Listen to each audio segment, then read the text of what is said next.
Happy Friday guys! Welcome to Jill in Cas. So ngayon papasok tayo sa work. Maaga pa kasi field trip lang yung meron ngayon. At maaga sila magko-close kasi nga baka daw wala na naman tao sa gabi. Kaya yun. Pupunta tayo ngayon sa work. Hi! My love! Hi! Tao naka-seatbelt. A few moments later. Hi guys! Andito na tayo sa car after ng work. At sino yung sumundo sa akin? Hi Celestia! Celestia, look! Celeste! Hey baby, look! Hi! Not looking at mommy. Hello! Okay, so ngayon guys, after work, meron nga ngayong 2 batch ng nag field trip dun sa kids play gym. So 10 to 12, tapos merong 12:30 to 2:30. Kakalabas lang din nila. Ayan, so nakapag-sanitize pa ako kasi na-late yung nagsundo sa akin ng ilang minutes. Ayan, tapos may bisita yung aking bossing ng yung dati nilang staff nag-visit. So ngayon guys, pupunta tayo sa Battle Depot, Triple E Southside. H pala, Triple H Southside. Okay, so today is Saturday. Open siya until 5:30 PM. Friday ngayon, madam. Ay, ano Friday ngayon? Ay, Friday pala ngayon, no?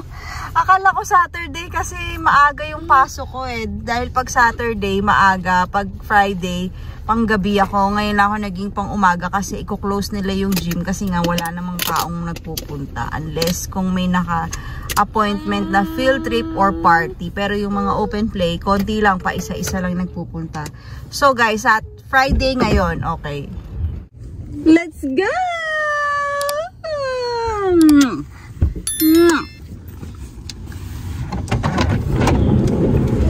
Let's do this. It's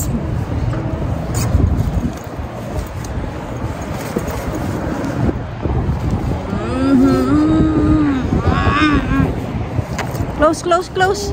Close muna natin yung close muna natin yung car. Ay, lagi na lang. So, ito yung ating yan.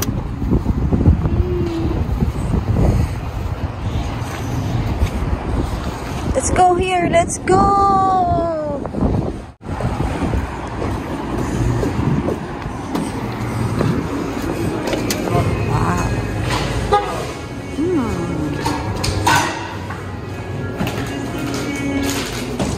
Riddle meat. I want to say.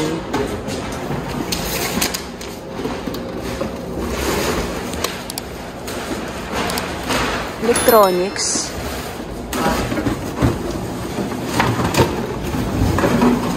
Ala, pwede pala yung dito eh, oh, electronics, oh. Yung mga lumang computer.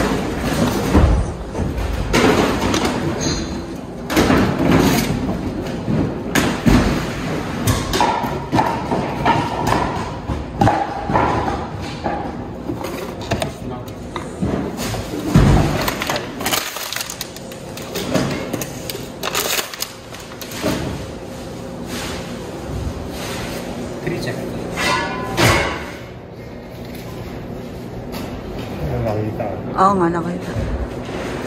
May available na electronics dito. Ha? Pwedeng electronics. Electronics. Bakit tatawag ka pa?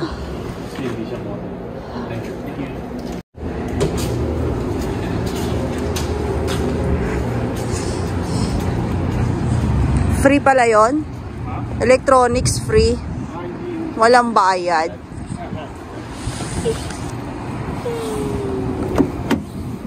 Ay.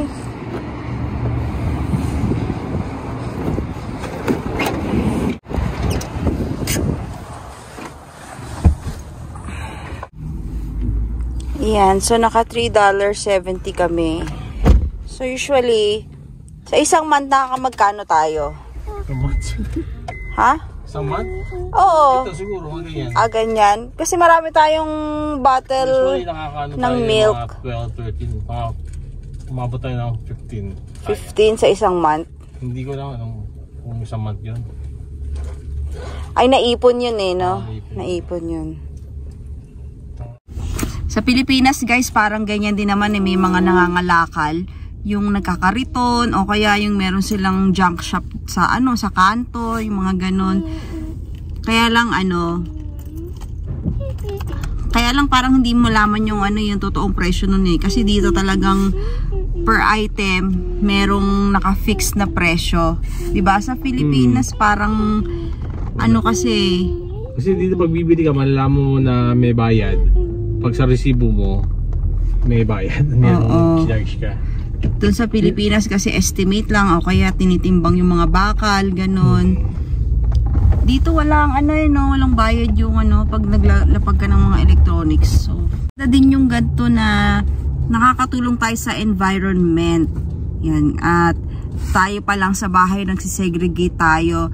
Very strict sila dito. Hindi naman sa sobrang strict na talagang imo-monitor ka, pero ibig sabihin ng strict ay talagang ginagawa nila binibigyan nila kami ng mga information sa bahay kung ano yung mga compost, yung mga kung paano mag-segregate ng mga basura. Binigyan kami ng yung basurahan ng pang-compost na maliit, tapos yung example ng trash bag pag blue, ganyan, binigyan kami, tapos yung list nung para alam namin. So nasa ref lang yung nakalagay namin para pag hindi mo alam sa nakalagay yon, nalito ka, at least alam mo kung saan mapupunta yung lata, yung karton, so ganon. Yung mga bottled water, kung saan ilalagay. So, yun nga mga bottle depot, doon natin isisend. Kasi meron yan eh. Pag nakita nyo sa na may deposit, pag binili nyo na may deposit, yun yung ibabalik sa'yo. Diba yun yun? Parang sa tindahan yung Coke, no? Pag bumili tayo, may deposit. Para yung nagtitinda, meron silang makuha. Ayun. So, maganda yung practice nila dito. I think sa most of the first world countries naman ginagawa yung ganito. Like sa Japan, strict din sila sa mga garbage disposal ng mga bahay, mga communities, ganyan. Okay, so ngayon guys, hindi pa tapos ang ating lakad dahil maaga pa. Next nating lakad guys ay pupunta tayo ngayon sa bangko. Pero syempre bawal naman mag-video dun eh. Sa bangko kasi meron akong natanggap na cheque, may nagbayad sa akin. Yan, so yung cheque na yon i-encash natin. Nung unang nakatanggap ako ng cheque, si Chris yung pumunta sa bangko, pero sa pangalan ko kasi yun eh.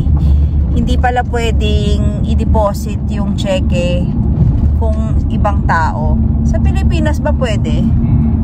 Sa Pilipinas pwede. So dito hindi pwede. Kailangan kung kanino naka-address yon, ikaw mismo yung magde-deposit nung cheque na yun guys. So pupunta tayo ng CIBC. Yan.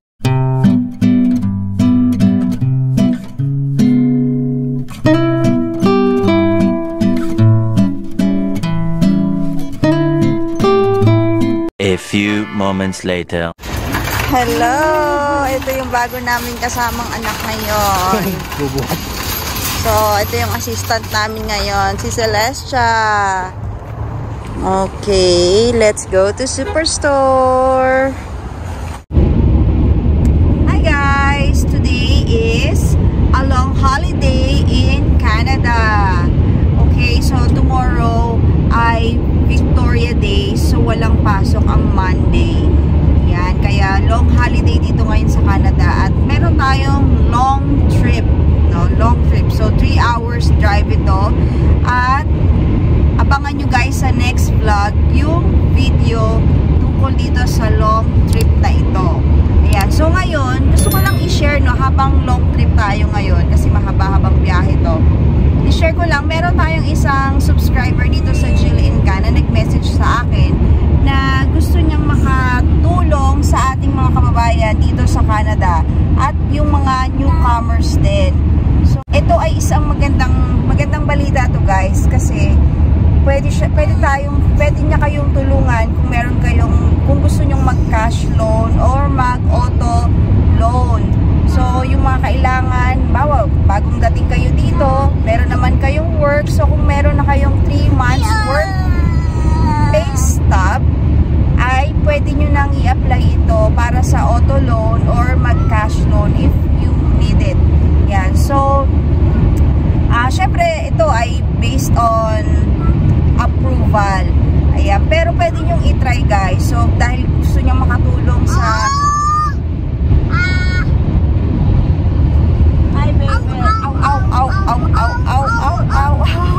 Okay, so...